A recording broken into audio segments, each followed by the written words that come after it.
How you doing today? I pray God will richly bless you in so many ways today. It's amazing how things can change in a hurry. All this going on over in Israel has really got people's attention. We're seeing some church services on TV on some of the pastors we watch where the churches are crowded. People are scared. People are worried. People are fearful of what might happen. And back in September of last year, I went over this verse that I'm going to do again today because I feel like it's needed again. Folks, we're concerned. I'm concerned about all that's going on over in Israel. I support Israel 100%. I pray for Israel. I pray for the peace of Jerusalem. I pray for their leaders, as the Bible instructs us to do. And I'm thankful that as bad as some of our government acts sometimes, that they're doing the right thing in supporting Israel. Because the Bible clearly says that he would curse those who curse Israel, and he'll bless those who bless Israel. And I'm so thankful that we're watching and helping Israel. But there's no need to worry to the point of being so fearful that we can't function. If you go to John chapter 14, verse 27, this is Jesus talking to his disciples. He said, "Peace I leave with you. My peace I give to you. Not as the world gives do I give to you. Let not your hearts be troubled, neither let it be afraid." He's telling the disciples, he's talking to them there, and he's talking to us now. He is saying, peace I give you. Peace I leave you. Not as what the world has. The world's peace is not, the time circumstances change, that world's peace that they have clearly goes away. But the peace of God stays on forever with the children of God. And we know today that we're going to win this battle between sin and Jesus Christ and the Christians.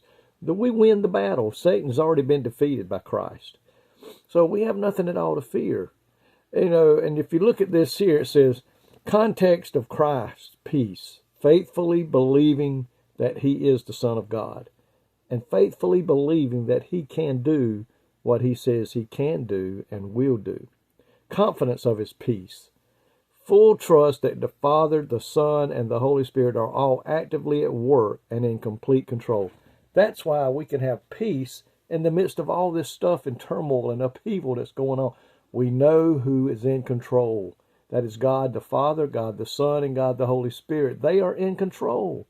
And when you're a child of God, they have their arms around you. The angels are around you. Doesn't mean that everything's going to always turn out right. Don't mean that all things going to always go the way you would have it to go. We're going to still go through some hard times in our life. We're going to suffer loss of the death of loved ones.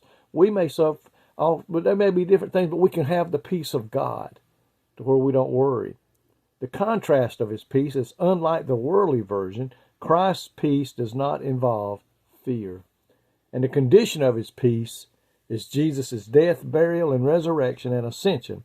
Without these events, true peace could not be possible. It says, trusting him does not mean that all of life's circumstances change for the better, but that his followers will have peace as they endure the trials and the difficulties. Sometimes, as the McCameys used to sing, he calms the storm. Sometimes he just calms us. Folks, listen. We know that the Bible says things are going to get tougher and tougher as we get closer to the coming of the Lord, and I believe we are close to that. But in the midst of all this turmoil going on, we can still have the peace of God to lay down in our beds at night and sleep, to wake up in the morning not scared, not out of our minds, not troubled to where we can't function, but we can walk with the peace of God that no matter what, he has our back, if you want to put it that way. And we know one day we're going to spend eternity with him today. So my friends, as we see all this going on, just pray and ask the Holy Spirit for that peace. Pray and ask Jesus for that peace. And let the world see that by serving Christ today, we can live with joy in our hearts, a smile on our face, and peace in our heart also. God, thank you today for your promise that your peace is not like the world, that in spite of everything that's going on, we can have peace in our hearts. Thank you, Lord, for that. In Jesus' name I pray. Amen. May God richly bless you today, is my prayer.